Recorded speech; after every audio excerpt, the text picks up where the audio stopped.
Hello students, जैसा कि आप लोगों का यहाँ पर 15 मई का आपका जो सेकेंड शिफ्ट का एग्ज़ाम है, 15 मई का वो समाप्त हो चुका है एसएससी एमटीएस का। तो यहाँ पर पूरा एनालिसिस लेकर के आए हुए हैं, जितने ओवरऑल क्वेश्चंस यहाँ पर हमें मिल पाए हैं आपके जो एसएससी एमटीएस के आज 15 आपके मई सेकेंड शिफ्ट में पूछे गए हैं। तो चलिए शुरू करते हैं। पहला क्वेश्चन इसका आया हुआ था कि 1983 का वर्ल्ड कप कहाँ पर आयोजित किया गया था। तो इंग्लैंड इसका राइट आंसर हो जाएगा, जहाँ पर 1983 का वर्ल्ड कप आयोजित किया गया था। और भारतीय टीम ने 25 जून 1983 को पहली बार वर्ल्ड कप ट्रॉफी जीती हुई थी। तो इस समय अगर कप्तान की बात करें तो कपिल देव भारत के कप्तान थे और 1983 में भारत ने पहली बार वर्ल्ड कप जीता हुआ था। और इसमें अगर हारने की बात करें तो वेस्ट इंडीज़ को 43 रनों से भारत ने हराया हुआ था। यानी जो फाइनल मैच था 1983 वर्ल्ड कप का, वो इंग्लैंड में भारत और वेस्ट इंडीज़ के बीच में खेला गया था, और जिसमें इंग्लैंड यहाँ पर वेस्ट इंडीज़ हार गई थी और भारत ने अपना पहला वर्ल्ड कप जीता हुआ था। नेक्स्ट क्वेश्चन पूछा गया था कि भारत में प्रजनन दर कितनी है। तो अगर भारत में प्रजनन दर की बात करें तो भारत की प्रजनन दर प्रतिस्थापन जो है वो फिलहाल नीचे गिरी हुई है, क्योंकि नेपाल और बांग्लादेश की जो प्रजनन दर है वह 1990 और 2000 के बीच में काफ़ी रफ्तार से कम हुई है। तो अगर बात करें तो संयुक्त राष्ट्र की निर्धारित जो प्रजनन दर है वर्तमान में प्रति महिला 2.1 जन में यहाँ पर राइट आंसर हो जाएगा। नेक्स्ट क्वेश्चन पूछा गया था आपका कि ब्लू अम्ब्रेला पुस्तक के लेखक कौन है। यहाँ पर आज बुक से लेकर के आपके 2 क्वेश्चन ओवरऑल पूछ लिए गए हैं। 2 क्वेश्चन आपके यहाँ पर बुक से पूछ लिए गए हैं, अभी आपके फर्स्ट शिफ्ट में नहीं आए हुए थे। अगर आपको और भी शिफ्टों का कोई भी एनालिसिस देखना है तो आपका प्लेलिस्ट बना हुआ है पूरा, आप जाकर के किसी भी दिन का इंग्लिश का भी एनालिसिस आप देख सकते हैं, उसी प्लेलिस्ट में आपको मिल जाएगा। एसएससी एमटीएस के इंग्लिश और जीएस दोनों का मिल जाएगा। क्वेश्चन देखते हैं। क्वेश्चन आपका था कि ब्लू अम्ब्रेला पुस्तक के लेखक कौन है। तो रस्किन बॉन्ड इसका राइट आंसर हो जाएगा, जो कि ब्लू अम्ब्रेला पुस्तक के लेखक हैं, और इन्होंने 2012 में इसी नाम से अमर चित्र तथा प्रकाशनों द्वारा कॉमिक रूपांतरित किया हुआ था। इन्हें 1992 में साहित्य अकादमी पुरस्कार से सम्मानित किया गया है, 1999 में पद्मश्री से सम्मानित किया गया था, और 2014 में पद्म भूषण से सम्मानित किया जा चुका है। तो तीनों ये अवार्ड याद रखने कि 1992 में साहित्य अकादमी, 1999 में पद्मश्री और 2014 में पद्म भूषण ब्लू अम्ब्रेला पुस्तक के लेखक रस्किन बॉन्ड को दिया गया है।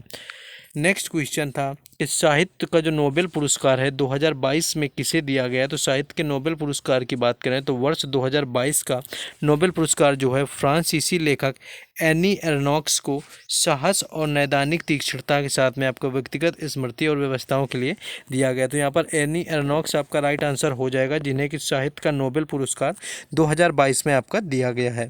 नेक्स्ट क्वेश्चन देखेंगे। एग्जैक्ट यहाँ पर ऑप्शन हमें नहीं मिल पाते हैं, तो कभी कभी कुछ मिस्टेक भी हो जाती हैं, तो उसके लिए क्षमा चाहेंगे, और आप लोग कमेंट के माध्यम से कमेंट करके और भी क्वेश्चन बता सकते हैं, बाकी जो मिस्टेक होती हैं वो भी बता सकते हैं। क्वेश्चन आपका ये था, दूसरा भी आप बुक से पूछा गया था कि गॉड ऑफ स्मॉल थिंग्स पुस्तक के लेखक कौन थे। तो ये आपका कई बार रिपीटेड क्वेश्चन है कि गॉड ऑफ स्मॉल थिंग्स पुस्तक की बात करें तो अरुंधति राय यहाँ पर राइट आंसर हो जाएगा, जो कि गॉड ऑफ स्मॉल थिंग्स पुस्तक की लेखिका रही हुई हैं, और इस उपन्यास ने बुकर पुरस्कार जीता हुआ था। इसका 40 से अधिक भाषाओं में आपका अनुवाद किया गया है। और the God of small things में आपका इनका लक्ष्य था आपका विभिन्न परिस्थितियों में जन्म लेने के कारण भारतीय समाज अपने लोगों में जो मतभेद करता है उसे चित्रित इन्होंने आपका the God of small things नामक पुस्तक में अरुंधति राय ने किया हुआ था, यानी अरुंधति राय यहाँ पर राइट आंसर हो जाएगा।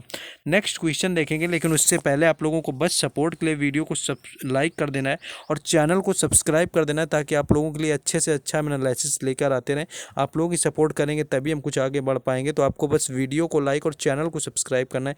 हर एग्जाम का एनालिसिस मिलेगा, प्लेलिस्ट भी आपको मिलेगी, इंग्लिश का भी एनालिसिस प्लेलिस्ट में पड़ा हुआ है, और इन क्वेश्चंस की पीडीएफ आपको टेलीग्राम चैनल और व्हाट्सएप ग्रुप पर दी जाती है, जिसका लिंक आपका डिस्क्रिप्शन में दिया गया है, तो वहाँ से भी जुड़ जाना है। क्वेश्चन ये पूछा गया था एक कि उत्तराखंड की दूसरी सबसे बड़ी ऊंची चोटी कौन सी है। तो पहले अगर सबसे ऊंची चोटी की बात करी जाए तो नंदा देवी जो है वो आपका उत्तराखंड का सबसे ऊंचा पर्वत हो जाता है। और भारत की दूसरी सबसे पर्वत चोटी की बात की जाए तो नंदा देवी भारत की दूसरी सबसे ऊंची पर्वत चोटी है, और उत्तराखंड की सबसे ज़्यादा ऊंची पर्वत चोटी कामेट जो है आपका, ये देश का सबसे ऊंचा शिखर है, लेकिन उत्तराखंड का ये दूसरा है आपका। तो ये अगर कॉमेट आपको दिया हुआ तो राइट आंसर हो जाएगा आपका। कॉमेट जो आपका उत्तराखंड उत्तराखंड का दूसरा और भारत का तीसरा सबसे ऊंचा आपका शिखर है, जो कि तिब्बती पठार के पास में आपका स्थित है। नेक्स्ट क्वेश्चन देखेंगे हम लोग। नेक्स्ट आपका पूछा गया था कि सुंदरवन की सीमा किस देश से लगती है। तो सुंदरवन भारत के पड़ोसी देश बांग्लादेश तक फैला हुआ है, यानी बांग्लादेश इसका राइट आंसर हो जाएगा, जिसकी सीमा सुंदरवन से लगभग 60% जो हिस्सा है वो बांग्लादेश और बाकी भारतीय क्षेत्र में होता है। तो सुंदरवन जो है दुनिया का आपका सबसे बड़ा डेल्टा है, जिसका निर्माण बंगाल की खाड़ी में गंगा और ब्रह्मपुत्र नदियों के कारण हुआ है। तो ये क्वेश्चन आपका पूछा गया था, तो बांग्लादेश उसका राइट आंसर हो जाएगा।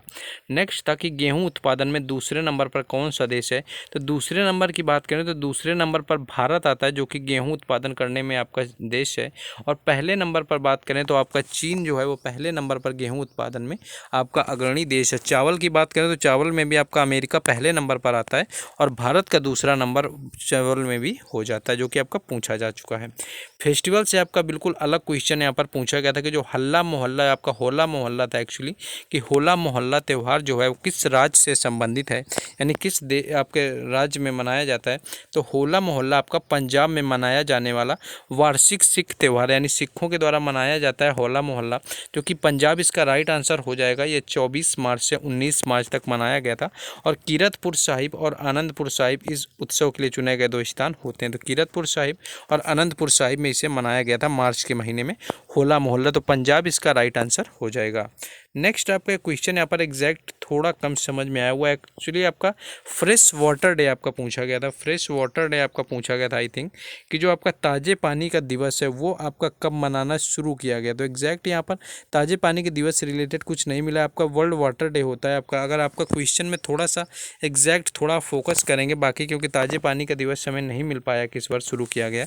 और अगर आपका शुरू हुआ है, अगर आपको ऑप्शन में सच में ऐसा ही कुछ क्वेश्चन पूछा गया, तो आपको ऑप्शन 2023 वहाँ पर करेक्ट करना था, क्योंकि अभी हाल में ही फिर शुरू हुआ होगा, जो कि मिल नहीं पाया। तो 2023 अगर आपको ऑप्शन में था, अगर ऐसा कोई आपका फ्रेश वाटर डे पूछा गया तो 2023 उसका राइट आंसर हो जाएगा। बाकी विश्व जल दिवस की बात करें तो आप सभी लोगों को पता ही होगा कि यह 22 मार्च को मनाया जाता है, जो कि संयुक्त राष्ट्र दिवस होता है, जो कि ताज़े पानी के महत्व पर प्रकाश डालता है। तो ये आपके ताज़े पानी के महत्व पर प्रकाश डालने के लिए विश्व जल दिवस 22 मार्च को मनाया जाता है। और पहली बार की बात करें तो जो पहला विश्व जल दिवस है वो 1993 में मनाया गया था। आपको 1992 में इसकी स्थापना होती है, इसके बारे में बैठक हुई थी, और 1993 में आपका मनाया गया था। नेक्स्ट आपका पूछा गया था कि 2022 का मैक्सिकन जो ओपन था आपका, मैक्सिको ओपन था 2022 का, मैक्सिको ओपन 2022 का विनर कौन रहा हुआ था यहाँ पर।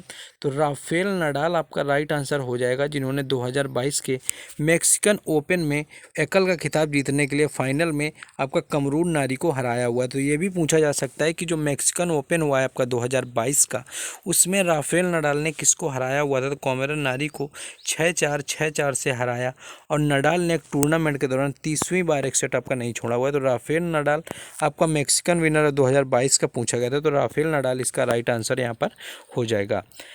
नेक्स्ट आपका नृत्य से पूछा गया था। सिंपल सा क्वेश्चन था कि जो चरकुला नृत्य है वह भारत के किस राज्य से संबंधित। अगर चरकुला नृत्य की बात करें तो उत्तर प्रदेश इसका राइट आंसर हो जाएगा, जहां से चरकुला नृत्य आप लोगों का संबंधित है। और ये ब्रज क्षेत्र से, यानी उत्तर प्रदेश के ब्रज क्षेत्र से संबंधित है।